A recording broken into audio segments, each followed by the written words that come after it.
लोकसभा निवडणूक जाहीर झाल्यापासून संपूर्ण महाराष्ट्राचं लक्ष एका लोकसभा मतदारसंघाकडे लागलं होतं। या लोकसभा मतदारसंघामध्ये एक मोठी हाय व्होल्टेज फाईट होण्याची शक्यता आहे। हा मतदारसंघ म्हणजे कल्याण लोकसभा मतदारसंघ। कल्याण लोकसभा मतदारसंघात ठाकरे विरुद्ध शिंदे असा सरळ सामना होणार आहे। या लोकसभा मतदारसंघात उद्धव ठाकरे यांच्याकडून वैशाली दरेकर राणे या निवडणूक लढवणार आहेत, तर त्यांच्या विरुद्ध मुख्यमंत्री एकनाथ शिंदे यांचे पुत्र श्रीकांत शिंदे हे मैदानात उतरलेले आहेत। उपमुख्यमंत्री देवेंद्र फडणवीस यांनी कल्याण लोकसभेसाठी डॉक्टर श्रीकांत शिंदे यांची उमेदवारी जाहीर केली। त्यांना मोठ्या मताधिक्याने निवडून आणू असा त्यांनी निर्धारही केला। इतकंच नाही तर श्रीकांत शिंदे यांच्या उमेदवारीला भाजपाचा कोणताही विरोध नाही असा त्यांनी दावा केला। एकनाथ शिंदे यांच्या शिवसेनेने आपले उमेदवार जाहीर केले असताना श्रीकांत शिंदे यांची उमेदवारी जाहीर केली नव्हती। शिवसेना आणि भाजपामध्ये ठाणे आणि कल्याण या दोन लोकसभा मतदारसंघात रस्सीखेच होती। अखेर देवेंद्र फडणवीस यांनी श्रीकांत शिंदे यांची उमेदवारी जाहीर करून कल्याणच्या जागेचा तिढा सोडवला आहे। आता श्रीकांत शिंदे यांची लढत उद्धव ठाकरे गटाच्या उमेदवार वैशाली दरेकर यांच्याशी होणार आहे। राज्यातील महत्त्वाच्या लढतीपैकी एक लढत म्हणून कल्याण लोकसभा मतदारसंघाकडे सर्वांचं लक्ष लागलं आहे। श्रीकांत शिंदे हे विद्यमान खासदार आहेत। त्यांच्या विरुद्ध ठाकरे गटाने वैशाली दरेकर यांना मैदानात उतरवलं आहे। वैशाली दरेकर यांनी यापूर्वी मनसेकडून लोकसभा निवडणूक लढवलेली आहे, त्यावेळी त्यांचा पराभव झाला होता। वैशाली दरेकर 2009 मध्ये लोकसभेच्या रणांगणात उतरल्या होत्या।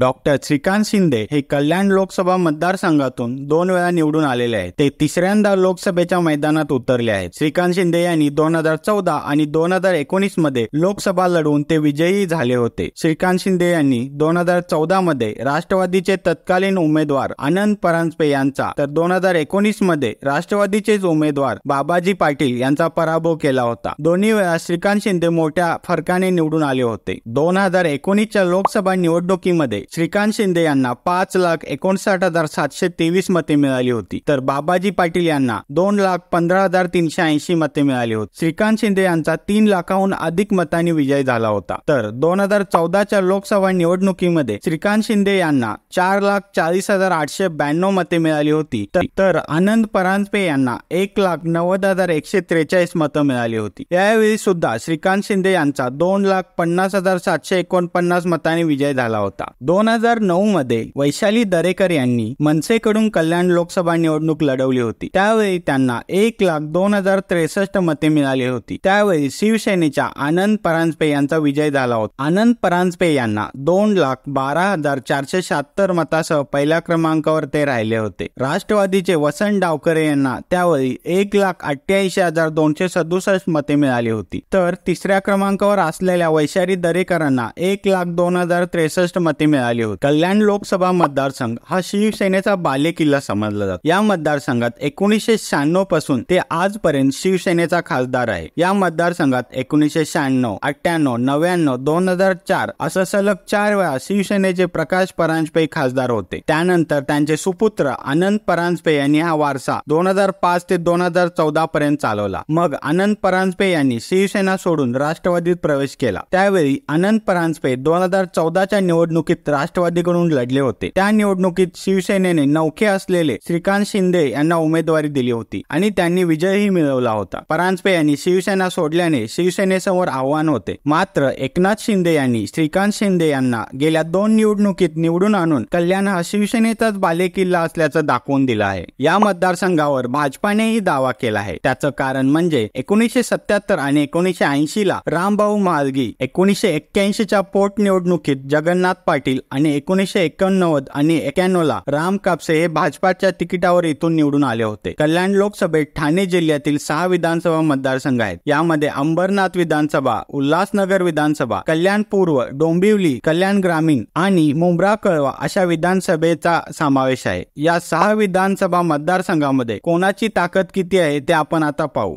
अंबरनाथ विधानसभा मतदारसंघात शिवसेना शिंदे गटाचे बालाजी किनीकर हे आमदार आहेत। उल्हासनगर विधानसभा मतदारसंघात भाजपाचे कुमार ऐलानी हे आमदार आहेत। कल्याण पूर्व विधानसभा मतदारसंघातून भाजपाचेच गणपत गायकवाड हे सध्या आमदार आहेत। डोंबिवली विधानसभा मतदारसंघातून भाजपाचे रवींद्र चव्हाण हे आमदार आहेत। कल्याण ग्रामीण विधानसभा मतदारसंघातून मनसेचे राजू पाटील सध्या आमदार आहेत, तर मुंब्रा कळवा मधून राष्ट्रवादी काँग्रेस शरद पवार गटाचे जितेंद्र आव्हाड हे सध्या तिथून आमदार आहेत। विधानसभेच्या जागेंचा विचार केला तर इथे महायुतीची ताकद जास्त दिसत आहे, पण महाविकास आघाडी इथे कमी नाही. त्यामुळे कल्याण लोकसभेची निवडणूक ही अतिशय हाय व्होल्टेज निवडणूक होणार आहे व सगळ्या महाराष्ट्राचे लक्ष इकडे लागलेले. आपणही पाहू येणाऱ्या भविष्य काळामध्ये कल्याण लोकसभा मतदारसंघाची बाजी कोण मारतं ते. धन्यवाद. जय हिंद.